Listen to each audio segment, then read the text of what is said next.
Alhamdulillah, sama-sama kita sayangi Puput Melati beserta seluruh keluarganya, ada mamahnya juga, anak-anaknya ya. Semoga selalu berada dalam limpahan rahmat ridha Allah SWT.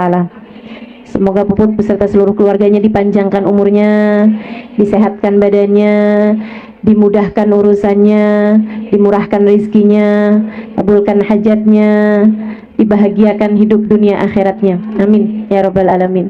Segenap ustadzah-ustadzah berada di majelis kita, juga tim hadrah dan semua jamaah yang hadir di majelis ini, baik ibu-ibu, kakak-kakak, adik-adik, anak-anak, nenek-nenek, janda-janda, jomblo-jomblo. Semoga semuanya dirahmati, dicintai Allah SWT, disayangi dan disyafaati Nabi besar Muhammad sallallahu alaihi wasallam insyaallah. Temanya pada pagi hari ini mencintai diri sendiri dalam Islam. Ya, versinya Islam, versi Allah SWT, versi Nabi Muhammad SAW. Menurut Allah, menurut Rasulnya, menurut Islam tuh mencintai diri sendiri itu kayak apa sih?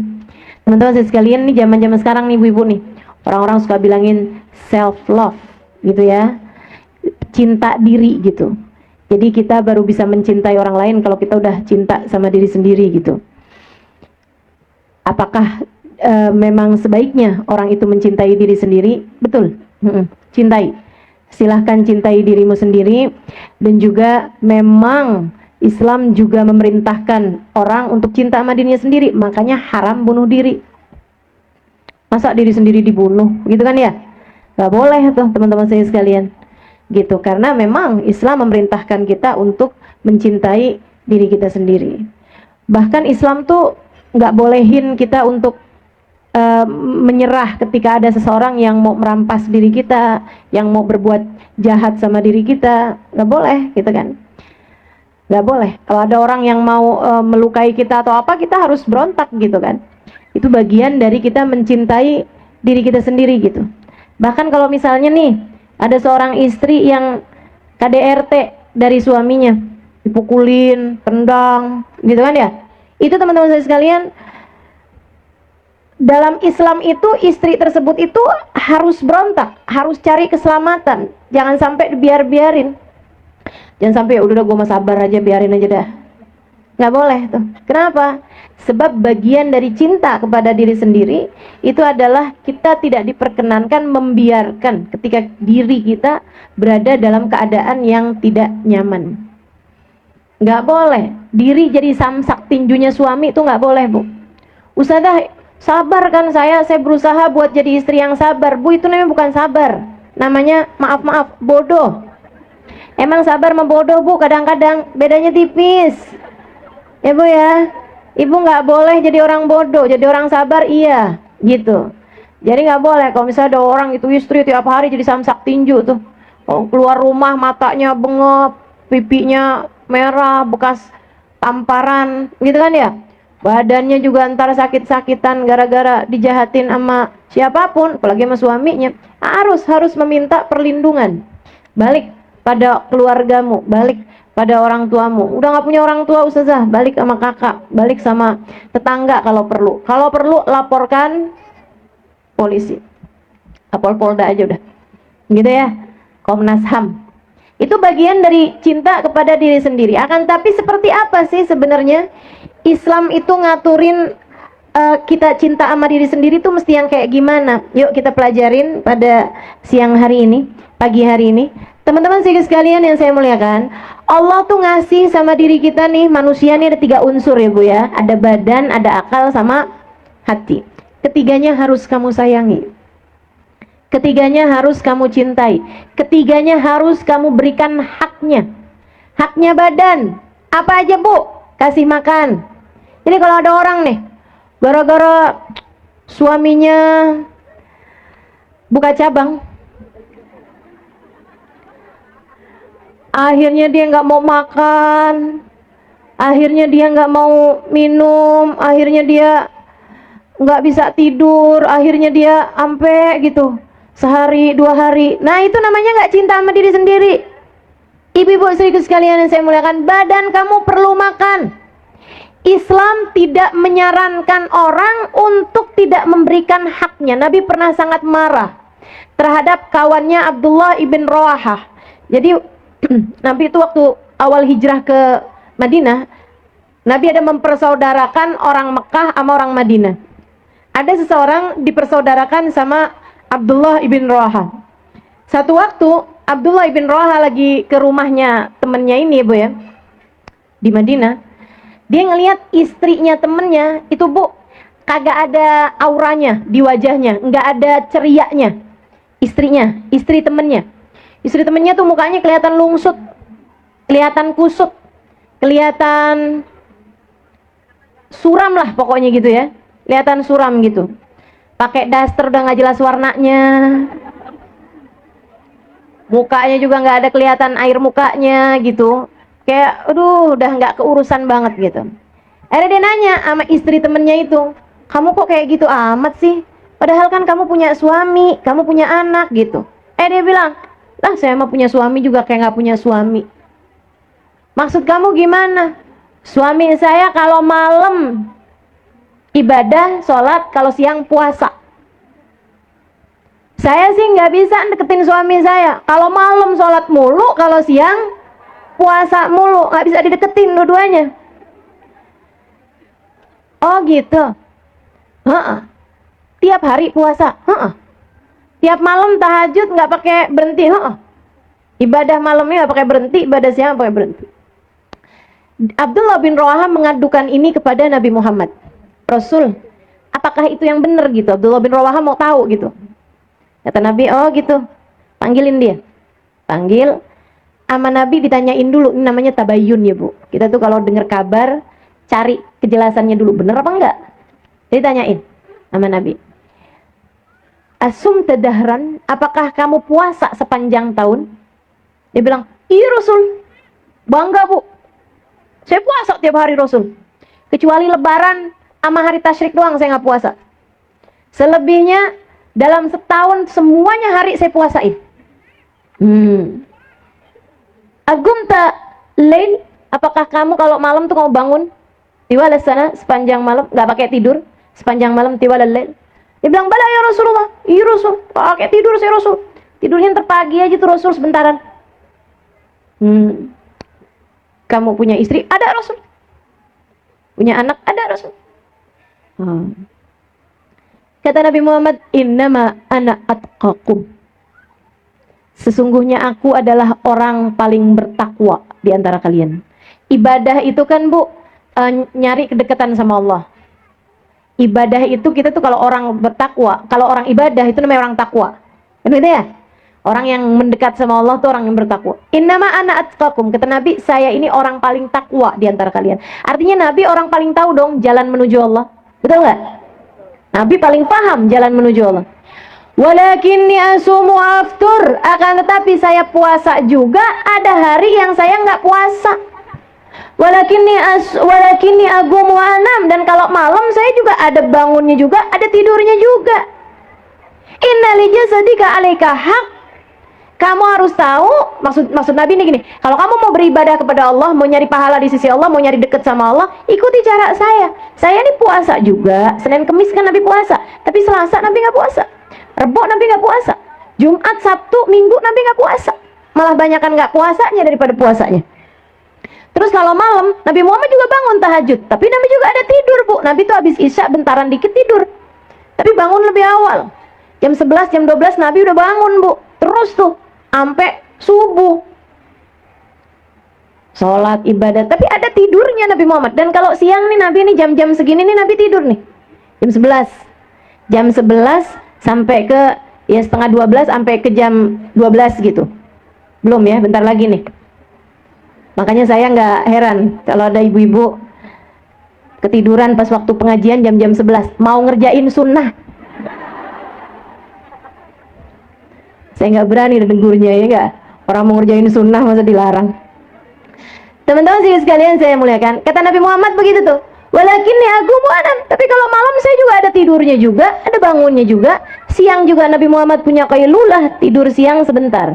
Tidur siang sebentar itu namanya qailulah. Dari kata-kata qalil artinya sebentar. Nah kalau kamu tidur siang dari jam 1 bangun jam 4, namanya bukan qailulah Bu,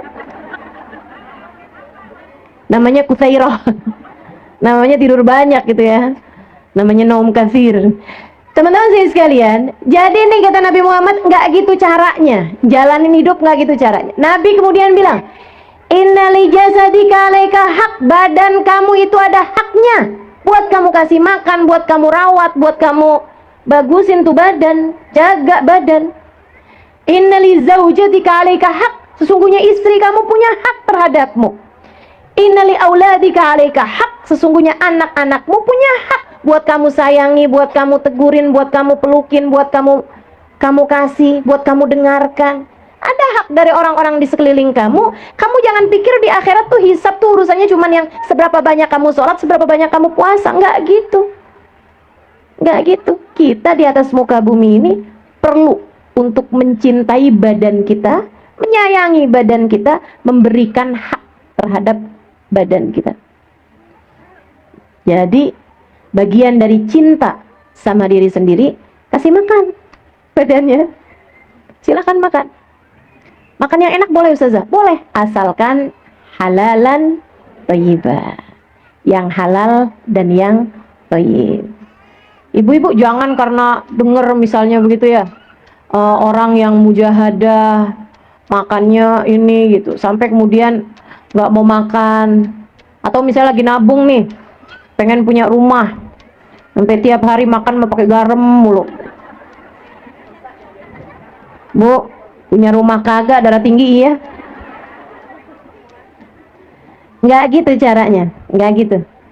Kalau punya dinikmati silahkan. Yang penting halalan thayyibah. Begitu. Ibu sekalian, makanan. Nabi kemudian perintahkan sahabat tadi ini.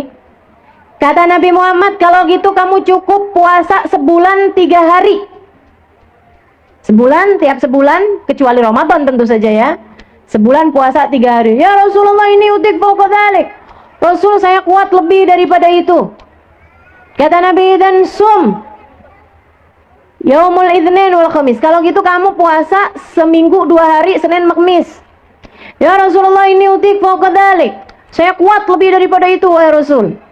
Kata Nabi, dan sum yauman waftur yauman kasawmi Dawud. Kalau gitu berpuasalah seperti puasanya Nabi Dawud, sehari puasa sehari enggak, sehari puasa sehari enggak. Jangan dipuasain sepanjang tahun, istri kamu nanti merasa enggak punya temen. Baiklah Rasulullah. Jadi dia pun mulai puasa sehari enggak, dan dia di akhir-akhir umurnya bilang, udah agak tuaan, dia bilang, ya ampun saya nyesel, kenapa dulu nggak ngambil aja sebulan 3 hari aja, karena ternyata pas sudah tua-tuaan gini saya berat ngerjain sehari puasa sehari enggak. Anda saya ikut apa yang diperintahkan Nabi Muhammad, nggak usah pakai tawar-tawaran, tentu jauh lebih mudah jalanin kehidupan gitu. Nabi itu udah yang tahu yang terbaik lah gitu. Jadi badan kita juga, cintai badanmu, kasih makan ya, kasih makan. Teman-teman saya sekalian, tapi bagian dari mencintai badan, segala-gala ada batasannya. Loh, ada batasannya. Jangan kemudian mari kita cintai diri kita, makan semuanya. Bakso pedes-pedes dimakan, habis itu sakit perut. Itu namanya nggak sayang sama diri. Kalau udah tahu dia punya sakit lambung, nggak cocok sama cabe, ibu ya. Ya kalau gitu mesti jaga-jaga diri. Sayangi dirimu, kasih yang bener, kasih yang bagus. Ibu aja kalau misalnya sayang sama anak, kan kepengennya kan ngasih yang terbaik ya bu sama anak ibu kan. Mas suami kan juga kayak begitu. Nah, jadi bagian dari cinta sama diri adalah tidak berlebih-lebihan. Ikut apa kata Nabi?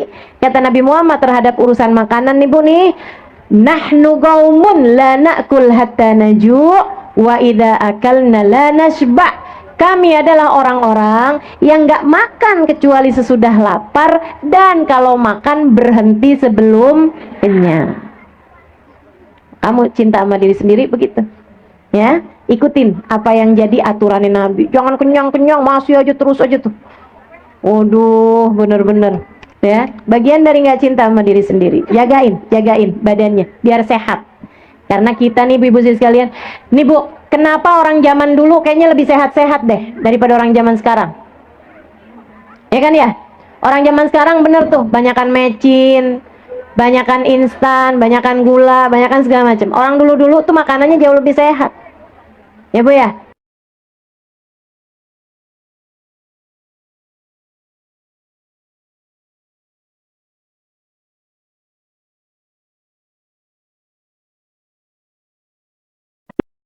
Khusus sekalian, badan juga jauh lebih sehat. Jauh lebih sehat gitu. Makanya kenapa orang Jepang tuh, yang memang seringnya mereka makannya itu yang segar-segar, umurnya jauh lebih panjang secara statistik ya, dibandingkan dengan orang-orang di masyarakat modern. Semakin modern, semakin yang sibuknya itu sama semuanya serba-serba instan tuh butuh, apalagi yang pada pakai pengawet apa segala macam, itu juga badannya jadi semakin ringkih terhadap penyakit-penyakit kayak kita ini nih. Udah umur 40 tahun gitu ya, udah kayak orang umur 80 tahun. Betul apa enggak, Bu? Muka bisa bohong, dengkul enggak? Bah, udah duduk nih, ubah posisi per 10 menit. Saya liatin nih dari tadi. Masya Allah, Masya Allah. Ya itu dia nih, kurang jagain badan nih Bu, kurang jaga badan. Mudah-mudahan Allah sayangin kita, Allah kasih kesehatan yang sempurna untuk kita insya Allah, amin. Apalagi bentar lagi mau puasa kan, perlu sehat ya Bu. Kalau kita sehat kan ngerjain ibadahnya enak. Jaga badan dengan jaga kesehatan. Sehingga sekalian, termasuk bagian cinta sama badan, dimandiin Bu. Jangan sampai berapa hari nggak mandi, nggak pernah sisiran, rambut awut-awutan, gigi nggak disikat. Ya Allah, ya Allah. Yang penting kan ibadah. Ibu-ibu pikir Islam nggak ngajarin buat hal-hal yang seperti itu? Ngajarin Bu. Nih apalagi di Indonesia nih, udara kita nih lembab ibu-ibu sekalian. Kita di Indonesia nih perlu mandi sekurangnya sehari sekali. Nih Bu, kalau di negeri luar sana tuh Bu, tuh apalagi di agak kesanaan ya, kayak Arab gitu kan, kayak ke benua-benua kayak ke Turki gitu, ke Eropa apa segala macam tuh, itu udaranya Bu banyak kan kering, mereka itu kering. Saya pertama waktu awal-awal tinggal di Hadramut, heran banget dan lihat orang jual kerupuk di Bentang aja Bu begitu. Ya ampun, apa nggak kapes tuh kerupuknya ya? Apa nggak layu gitu kerupuknya? Ternyata enggak Bu, sampai 3 hari ditaruh geletakin gitu aja nggak akan layu. Ya, orang jualan kerupuk tuh kayak orang jualan sayur gitu, ditaruh begitu aja di bawah, nggak ditoplesin gitu. Kita kan kalau kayak begitu tinggal 2 jam 3 jam udah lempem kan. Itu nggak di sana. Kenapa? Udaranya nggak mengandung air. Udaranya nggak ngandung air. Jadi ini panas tapi nggak keringetan. Panas tapi nggak keringetan karena nggak lembab. Artinya orang kalau nggak mandi nggak bau Bu. Karena ternyata yang bikin bau itu adalah keringat, ibu-ibu sekalian. Segitunya aja di negeri Arab tuh ibu-ibu sekalian. Saya tinggal lama di sana. Nggak jadi TKW ya Bu ya, maaf. Belajar dan ngajar di sana gitu, hampir 5 tahun saya tinggal di sana Bu. Kalau lagi musim dingin itu bisa sampai 7-8 derajat Celcius, dingin banget kalau lagi dingin. Kalau lagi panas bisa 55 derajat Celcius. Panas kalau lagi panas, dingin kalau lagi dingin, Masya Allah. Tapi tuh sama panas sama dingin ya, badan tetap aja nggak keringetan, sampai kangen gitu punya keringet. Nggak keringetan. Ibu-ibu sekalian saya muliakan. Nah itu tuh orang tuh kalau nggak mandi misalnya sampai 2 minggu 3 minggu aja nggak bau Bu, karena emang nggak keringetan. Cuman yang nggak betah aja, ya kan? Segitunya Nabi Muhammad bilang, liyamur sab'ata alyam falyattaqillah falyamus sujat sada ahadikumul ma. Kata Nabi Muhammad, berlalu 7 hari kamu mesti takwa sama Allah, badan kamu mesti kamu guyur pakai air. Seminggu orang Arab nggak keringetan. Kalau orang Indonesia Bu, kalau Nabi ini ngomongnya sama orang Indonesia, sehari sekali mesti mandi dah. Karena kita punya badan keringetan ya Bu ya.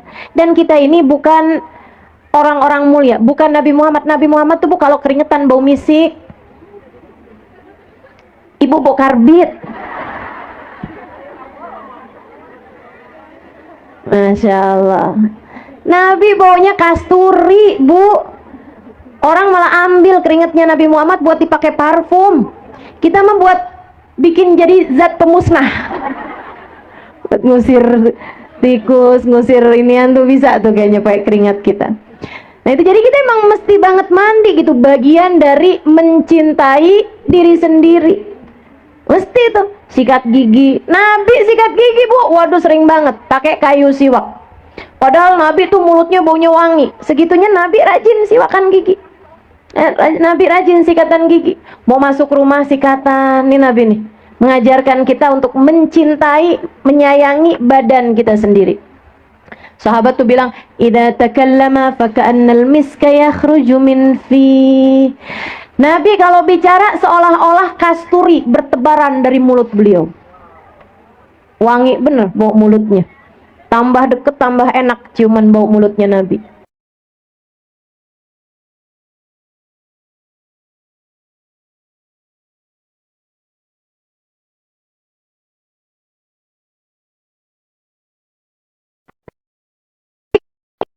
Ustazah.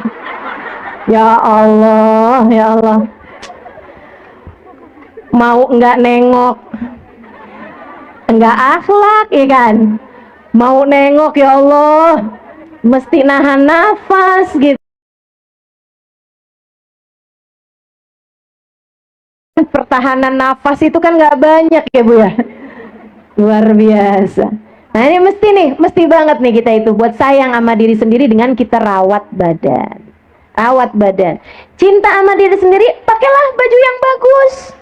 Gitu. Bu, ada orang-orang nih punya baju bagus-bagus nih, yang dipakai daster udah robek itu mulu. Kayaknya ada nih orang-orang ini. Ustazah enak, ustazah adem. Adem yang make, Bu, gerah yang lihat. Adem buat kamu yang make, suami kamu ngelihatnya gerah. Masya Allah, saya ingat banget dah. Saya punya guru Hubabah Maryam Abdullah Muhammad bin Abdullah Al-Haddar. Ini ibu-ibu sekalian, Masya Allah beliau tinggal di Madinah. Orangnya sangat rahmat hatinya, sangat takwa hidupnya. Salah satu dari wanita-wanita solehah, salah satu dari orang yang paling berpengaruh dalam kehidupan saya, salah satu dari orang-orang berpengaruh dalam kehidupan saya, mengubah mindset saya dalam banyak hal. Ibu-ibu sekalian, beliau tuh Bu tuh, kalau mau ketemu orang, beliau dandan, beliau pakai lipstik, beliau pakai celak gitu. Saya awal-awal pulang dari Hadramut dulu, itu saya kalau ngajar nggak pernah dandan saya. Ya udah gitu aja. Saya pakai lipstik nggak pernah gitu waktu itu. Waktu pakai lipstik tuh pas acara nikahan aja, habis itu udah gitu kan. Nggak pernah juga pakai lipstik gitu. Habis gitu datanglah Hubabah Maryam dari Madinah. Saya diminta untuk jadi translator beliau, jadi penerjemah beliau. Karena beliau nggak bisa bahasa Indonesia, orang Indonesia nggak bisa bahasa Arab. Biasanya orang Indonesia tuh tahu bahasa Arab tuh cuma 3. Ana, ente, fulus. Jadi tuh Baba minta saya terjemahin. Saya kawankan beliau tuh Bu tuh dakwah gitu ya. Beliau tuh setiap kali mau beliau kalau di luar itu pakai cadar. Ya kayak saya ya, kayak beberapa orang juga kan kalau di luar pakai cadar. Tapi kalau udah ketemu sama perempuan nih buka cadarnya kayak sekarang nih. Biar kenapa? Biar kita saling tatap, ada sirun nadrah, ada keindahan dari saling bertatap muka. Gitu kan? Jangan mau pakai cadar di hadapan, terutama di hadapan guru-guru kita. Kamu nggak dapat nadrah dari gurunya. Gurunya juga nggak lihat siapa dia nih, mukanya kayak gimana gitu. Sayang saya nggak pernah mau pakai cadar di hadapan guru-guru saya. Ngapain? Enak dong saya diliatin. Siapa tahu ntar di akhirat dikenalin kan, disyafaatin. Gitu. Teman-teman sih sekalian, beliau itu ngajarin saya liatin beliau tiap kali mau turun majelis tuh, beliau benahin bedaknya, beliau rapiin jilbabnya, beliau pakai lipstik, pakai celak gitu kan. Terus saya tanyain gitu, kenapa gitu Hubabah? Kata Hubabah gini, Halimah, ilmu itu berat. Ilmu itu berat, nak. Jangan kamu tambahin beratnya orang nerima ilmu dengan ngelihat muka kamu yang kelihatan kayak sakit, kelihatan kayak nggak menyenangkan dilihat gitu. Kayak karena kalau misalnya nggak berhias, nggak ini itu kan, jangan-jangan ustadzah sakit nih. Ustadzahnya kayaknya kesian banget nih. Ustadzahnya kayaknya lagi kepikiran urusan rumah tangga nih. Akhirnya jadinya nggak didengerin. Akhirnya jadi yang disampaikan susah masuknya gitu. Makanya sampai-sampai kata Hubabah, kan Imam Syafi'i bilang mentabrihu zadaqlu. Siapa yang wangi dirinya maka akan tambah kecerdasannya. Itu bagian dari kita mencintai diri sendiri, Bu. Berwangi-wangi, bercantik-cantik, berhias-hias selagi pada tempatnya. Nih Hubabah nih bilang nih, saya tuh heran sama orang negeri kamu nih Halimah. Kenapa gitu Hubabah? Kalau kondangan pada cantik-cantik, pada wangi-wangi. Tapi kalau di rumahnya, padahal kan kondangan ada laki-laki yang bukan mahram. Kondangan kan ada orang-orang lain gitu kan. Maksudnya ada orang-orang yang bukan mahram kita gitu. Yang sebaiknya perempuan malah justru jangan berhias di hadapan laki-laki yang lain, malah hias-hiasan semuanya, pada cakep-cakep semuanya. Giliran di rumah sama suaminya yang halal, ya Allah, 5 tuh perempuan-perempuan di negeri kamu pada kayak jin. Saya bilang, emang Bapak pernah lihat jin? Nggak dandan gitu. Tuh ada tuh perempuan-perempuan tuh kayak begitu. Kalau di luar cantik-cantik, giliran di rumah Bu, suami ketemu sama dia berasa kayak dalam adegan film horor. Buka pintu mau masuk, istrinya rambutnya nggak disisir.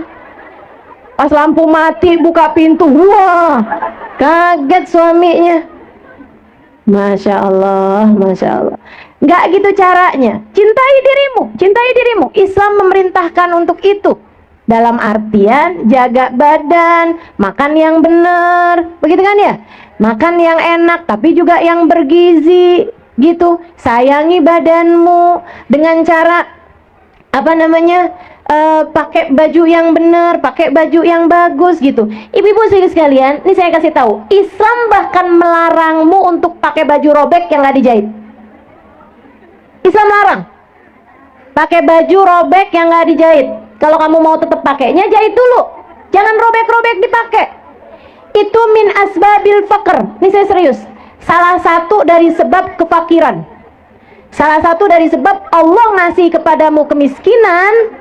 Salah satu sebabnya adalah kamu suka pakai baju robek, kamu suka pakai piring udah gompel, kamu pakai sisir yang udah iya protol, ya. Kamu suka pakai wajan yang udah nggak ada kupingnya tuh,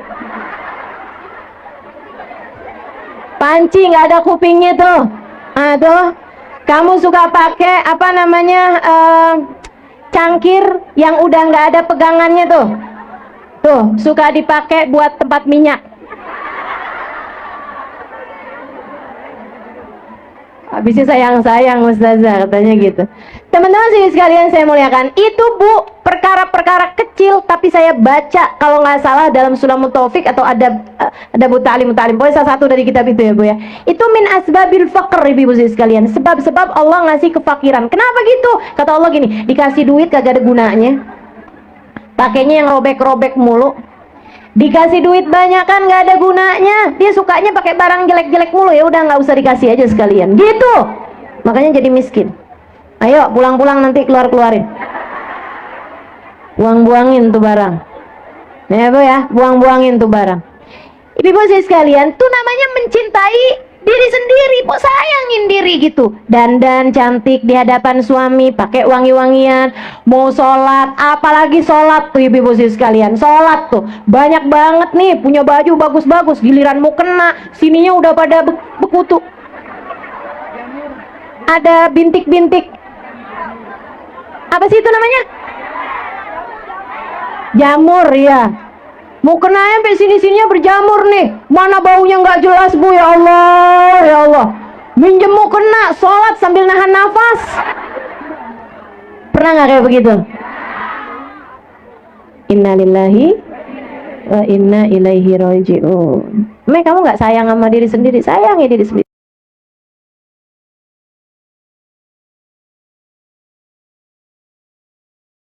Akal yang disayang tuh yang kayak gimana? Mencintai akalmu tuh kayak gimana? Ngaji, hadir majelis ilmu.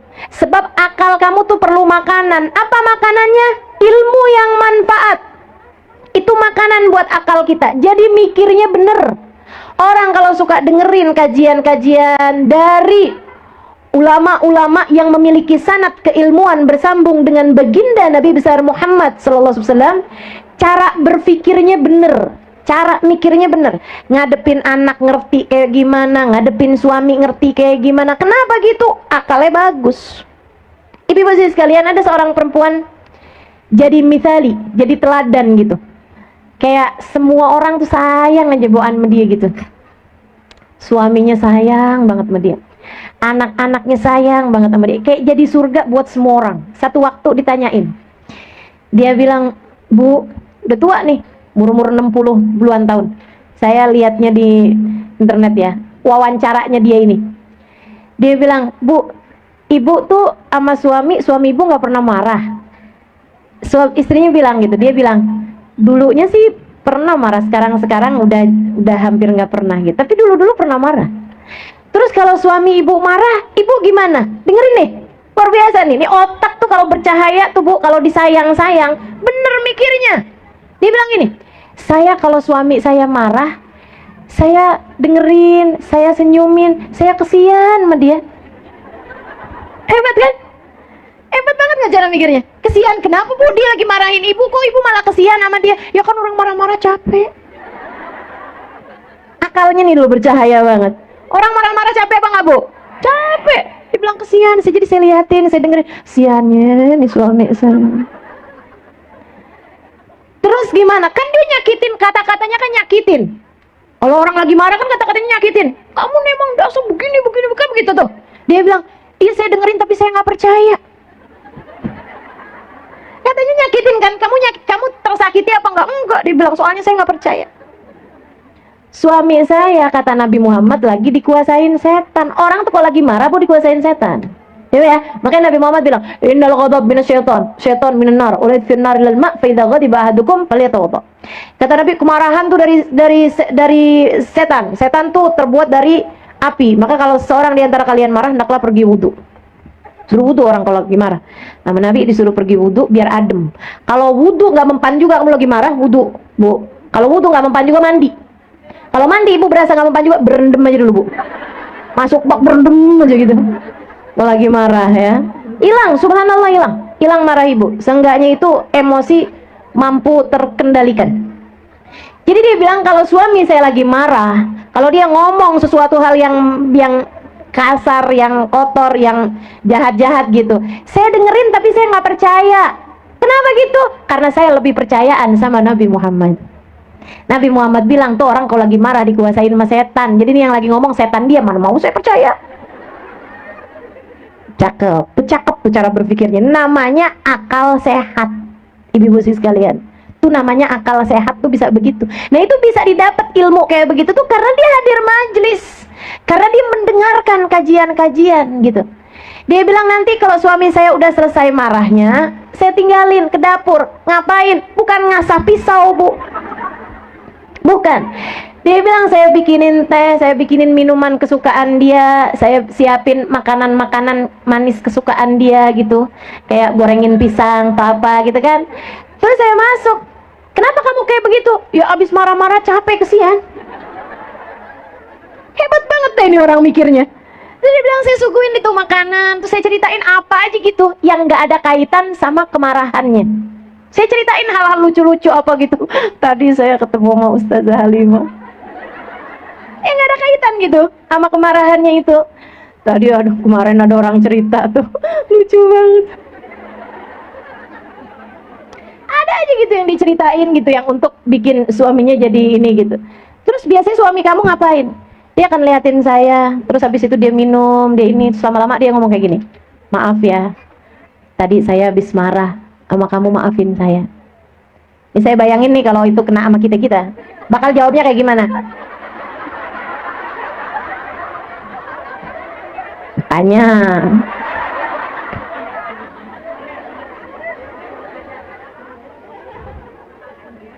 Gitu kan? Tuh kan? Misal kan? Misal emang selalu datang belakangan. Kalau di awal namanya pendaftaran. Teman-teman sih sekalian, enggak gitu.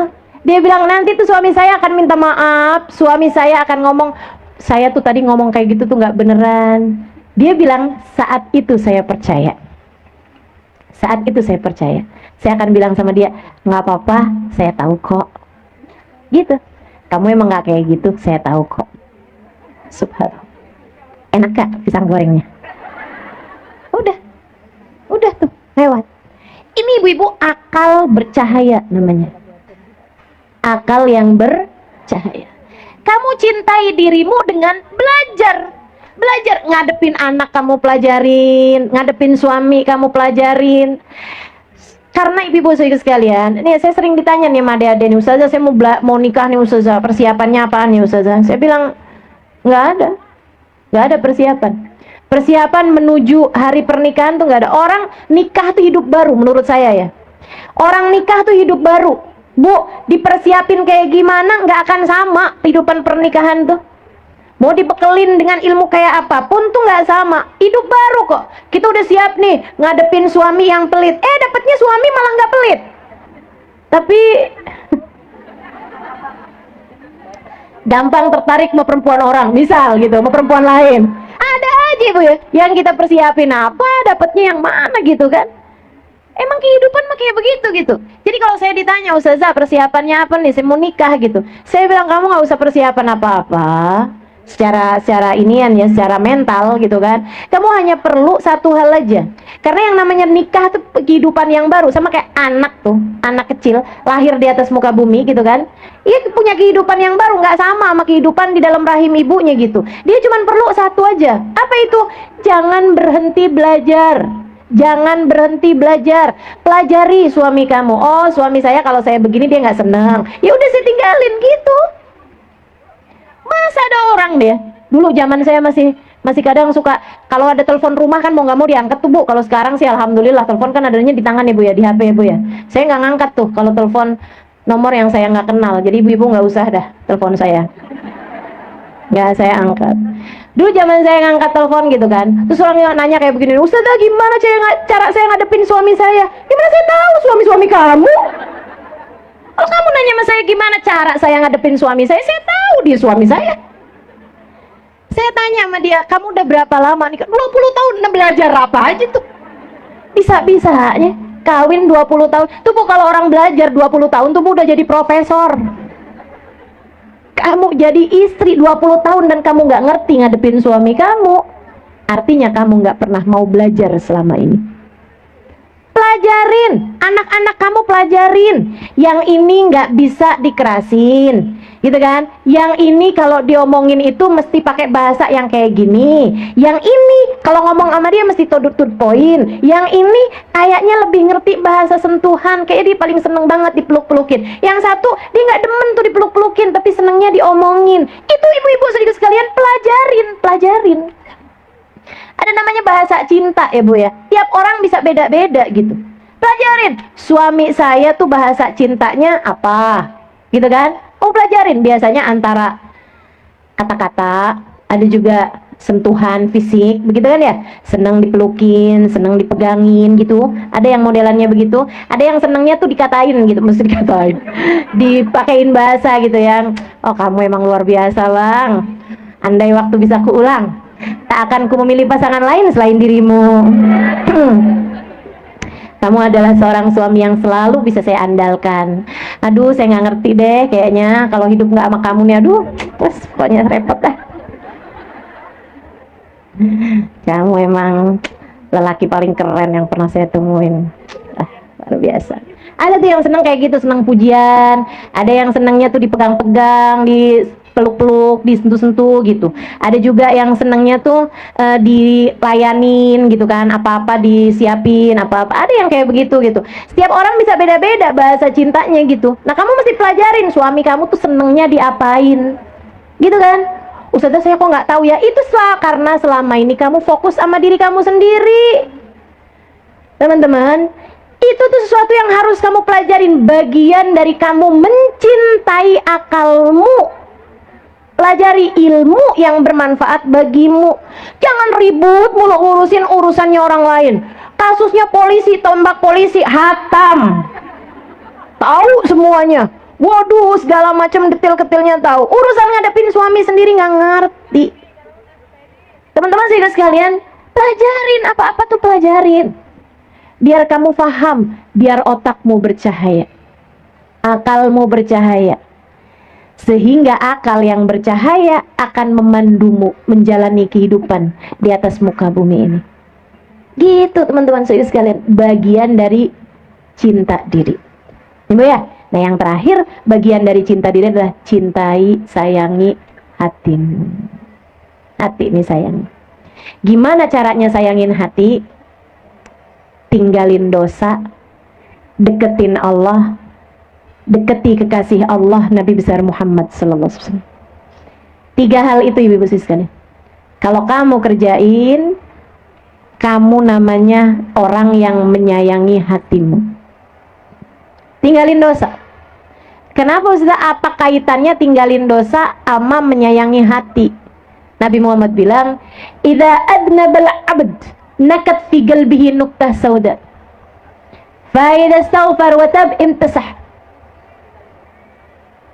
Kata Nabi Muhammad, apabila seseorang mengerjakan satu perbuatan dosa, tertorehlah di dalam hatinya satu titik hitam. Kalau dia bertaubat, berbuat baik, kehapus. Tapi kalau enggak, satu titik hitam, dosa lagi, satu titik hitam, sampai hatinya jadi hitam semua.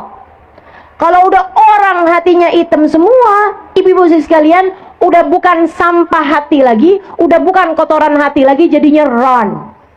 Yang Allah sebut dalam Al-Quran, kalabal rana ala kulubihim bima kanu yaksibun. Kata Allah, ada ran di hati hamba-hamba ini, ada ran di hati sebagian manusia ini, disebabkan perbuatan dosa yang mereka kerjakan. Kalla innahum an rabbihim yawma idin lamahjubun. Orang kalau hatinya penuh dengan ran, dia matinya bakalan telah tercabut iman dari dalam hatinya. Na'udzubillah. Enggak. Oke, ibu-ibu kalau kepengen hatimu bagus, hatimu benar, sayangi hatimu. Caranya tinggalin dosa. Tinggalin dosa. Yang udah terlanjur dikerjain, dimintain ampun sama Allah. Banyakin istighfar, minta maaf, minta ampun, sampai lama-lama jadi bersih lagi hatinya. Nah, kalau udah hatinya bersih, Ustazah, cirinya hatinya bersih kayak gimana Ustazah? Mudah menerima nasihat. Gampang. Dimasukin nasihat tuh gampang. Itu cirinya hati bersih. Ini kayak gelas nih, Bu, kalau bersih kan gampang nih Bu, dimasukin apaan aja kan gampang.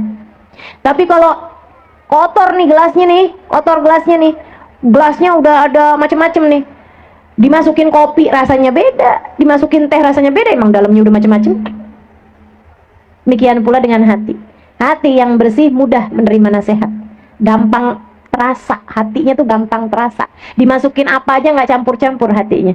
Dimasukin yang menakutkan ditakut, dimasukin yang membahagiakan dibahagia gitu. Dikasih nasihat dia ambil tuh nasihat, tuh ciri hati kalau udah bersih. Biasanya kalau dalam proses-proses membersihkan hati, Allah kasih orang tersebut mudah menangis.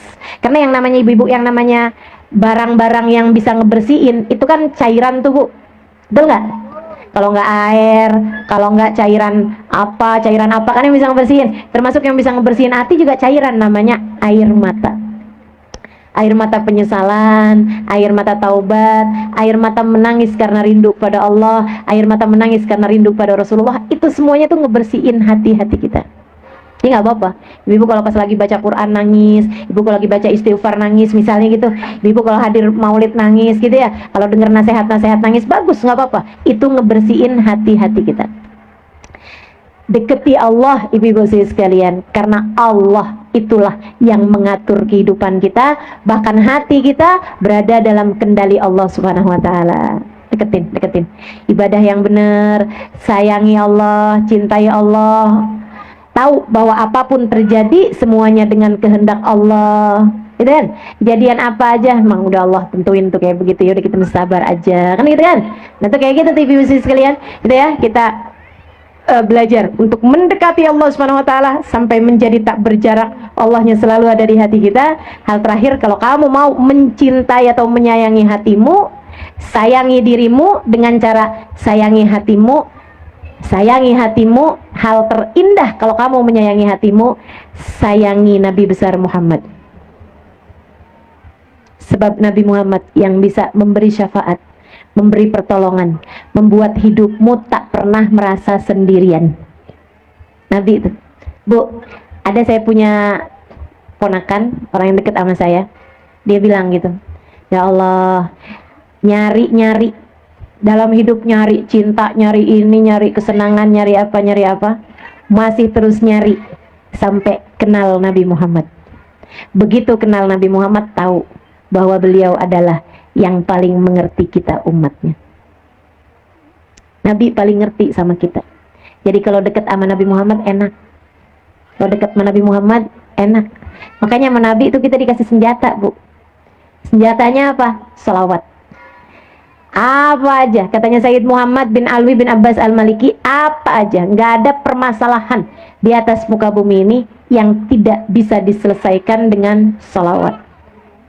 Nah begitu, karena di saat kamu banyak baca sholawat, nabinya kenal. Di saat Nabi Muhammad kenal, nanti yang mintain hajatmu bukan kamu lagi tapi Nabi Muhammad. Kemudian Nabi yang menengadahkan tangan untukmu, nggak akan ada yang nggak diijabah sama Allah. Jadi kamu lagi apa aja dalam hidup kamu nih, lagi kesel, lagi marah, lagi sumpah, lagi kecewa, lagi gundah, gulana, galau, segala macam deh perasaan-perasaan yang nggak enak, banyakin baca salawat. Kamu lagi ngerasa punya banyak dosa, kamu lagi ketakutan, kamu lagi kayak gimana pun rasanya, deketin Nabi Muhammad. Bahkan kamu lagi senang, kamu lagi ngerasa bahagia, kamu lagi merasa dicinta sama suamimu, sama anak-anakmu, tapi kamu takut kehilangan hal-hal yang seperti itu, banyakin baca salawat. Ibu-ibu sekalian, sebab dengan baca salawat, Nabi ketika ada orang bilang, ya Rasulullah aku banyak bersalawat padamu, Nabi Muhammad mengatakan, idzan tukfahammu kutufir dzambuk. Kalau kamu banyak baca salawatnya, semua susahmu akan hilang, semua dosamu akan diampuni oleh Allah. Gitu ya. Tuh caranya mencintai diri sendiri menurut Allah, mencintai diri sendiri menurut Islam. Bukan yang kayak katanya orang-orang, cintai diri sendiri. Di saat naksir sama suami orang, ya udah dia ikutin. Saya kan cinta sama diri saya sendiri, hati saya cinta sama dia, udah tuh. Kemana cinta membawaku, aku akan mengikutinya. Lah. Habis itu didamprat sama istrinya, mau ngomong apa kamu? Mau ngomong cinta diri sendiri? Ah, gitu caranya ibu-ibu sekalian. Cinta diri sendiri seharusnya membawa kita kepada kebahagiaan hidup dunia hingga akhirat. Kalau kamu cinta sama diri sendiri, sayang sama diri sendiri, pastikan dirimu selalu berada dalam keadaan nyaman, mau di dunia sampai akhirat. Insya Allah. Rabbana zalamna anfusana wa illam taghfir lana wa tarhamna lanakunanna minal khasirin. Rabbana atina fid dunya hasanah fil akhirati hasanah wa qina adzabannar. Da'wahum fi subhanakallahumma wa tahiyyatuhum fiha salam. Akhiru da'wana anil hamdulillahi rabbil alamin. Mudah-mudahan dapat diamalkan. Ila hadratin Nabi. Al-Fatihah.